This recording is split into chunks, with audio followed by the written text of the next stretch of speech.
140 undocumented immigrants, including some alleged gang members, were detained. A food truck in the area sharing new security cameras. Tonight, the Department of Homeland Security is sharing new pictures and details following this weekend's arrest of more than 150 people believed. Today, November 24th, 2025, San Antonio became the stage for one of the largest anti-cartel operations in U.S. history, as the FBI, the DEA, Drug Enforcement Administration, and the Texas Department of Public Safety united against Venezuelan cartel networks. The operation was triggered by a wave of murders, robberies, and drug trafficking linked to elements of TREN de Aragua that had crossed the southern border and terrorized Texas communities. The violence had been escalating. Suspicious money transfers between Houston, Dallas, and San Antonio detected in early 2024, along with a series of brutal crimes marked by a Venezuelan signature. The mission was named Operation Nightfall, a symbolic strike against the shadow empire of Venezuelan syndicates. It was initiated by the FBI's Transnational Organized Crime Division, HSI, Homeland Security Investigations, and ICE, Immigration and Customs Enforcement, with support from CBP, Customs and Border Protection, and Texas DPS. The investigation lasted nearly a year, but the final assault was scheduled for 2 a.m. today, covering San Antonio and several nearby cities. The primary target was a fortified nightclub near San Pedro Avenue, described as a criminal embassy of TREN de Aragua. Political pressure added fuel to the operation. The Supreme Court authorized President Trump to use the Alien Enemies Act to carry out mass deportations of Venezuelan gang members to El Salvador's mega prisons. More than 200 agents took part in the coordinated raids, deploying SWAT teams, armored vehicles, helicopters, and drones. It was a response to what one DHS agent called a cartel war inside America, adding, "It's time for America to wage war on the cartels." The operation served as a warning to all Venezuelan criminal networks that federal law enforcement is no longer reacting but proactively dismantling threats. Outcome: over 140 TREN de Aragua members arrested, weapons and narcotics seized. This was not a random strike, but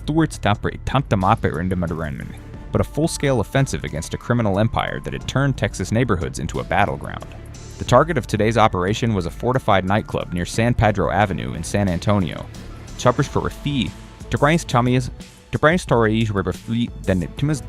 A true stronghold of the Venezuelan cartel, TREN de Aragua, located less than a mile from the ARC Migrant Center.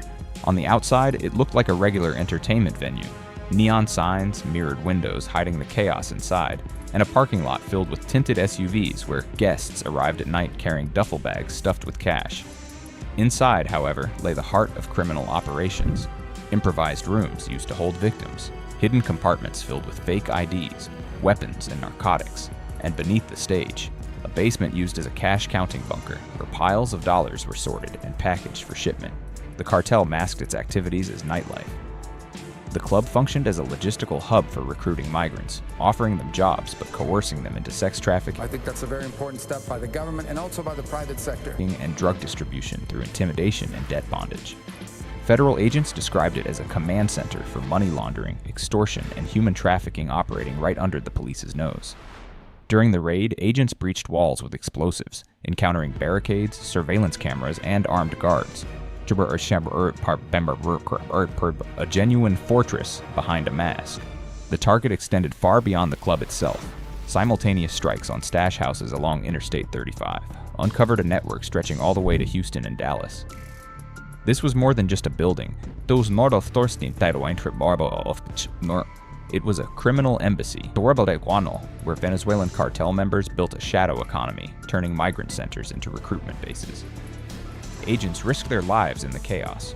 Gunfire, attempts to destroy evidence, suspects escaping through hidden passages. The operation freed neighborhoods from the Venezuelan terror that had ruled through fear and violence. Federal agents summarized it plainly. This is the removal of an international base that operated openly. Surveillance of TREN de Aragua lasted nearly a year, beginning in early 2024, when the FBI and HSI linked a series of robberies and kidnappings in Texas to Venezuelan groups armed with automatic weapons and using coded cartel jargon. Methods included tracking financial flows between Houston, Dallas, and San Antonio, running informants to map out the network, analyzing calls, texts, and videos from inside the club, where members openly flaunted their profits, In 2025, ICE joined the investigation, compiling data on 550 individuals connected to the operation, including 140 undocumented migrants. Key intercepts: digital forensics uncovered encrypted communications with Venezuelan leadership and detected cryptocurrency transfers routed through Chinese exchanges. Financial analysis exposed money laundering through shell companies and real estate purchases. Authorities decided to strike at 2 a.m. today after violence reached its peak. Nighttime shootings and residents' complaints about Venezuelan terror. Intelligence preparation, constructing a full crime timeline and mapping the network's contacts throughout Latin America. Tactical preparation, coordinating 200 agents, SWAT teams, CBP helicopters, and snipers positioned on rooftops. Why now? Investigators had accumulated enough evidence for major RICO charges needed to prevent cartel leaders from fleeing, and had newly received political authorization from the Supreme Court to carry out mass deportations. It was quiet intelligence gathering before the explosion. Agents took risks infiltrating migrant communities and turning cartel propaganda into admissible evidence. The preparation paid off. Zero officer casualties, making the raid surgical. The raid began today at 2 a.m. in San Antonio, targeting the nightclub and several nearby stash houses. More than 200 agents from the FBI, HSI, ICE, and Texas DPS tactical units coordinated the pre-dawn assault. Phase 1, Encirclement. Agents surrounded the compound, cut the power, and sealed all exits with armored vehicles and CBP drones. Phase 2, Breach. A diversionary explosion blew through a side wall. Flashbangs lit up the interior, creating disorientation. Primary teams stormed the main entrance, suppressing resistance with gunfire. Suspects attempted to destroy evidence, while escape attempts through hidden passages were blocked. Resistance. Armed TREN de Aragua members opened fire, but agents quickly neutralized them. Evacuation. Civilians, including trafficking victims, were escorted to safety, rescuing women held in debt bondage. Snipers on rooftops provided overwatch, and helicopters illuminated the area.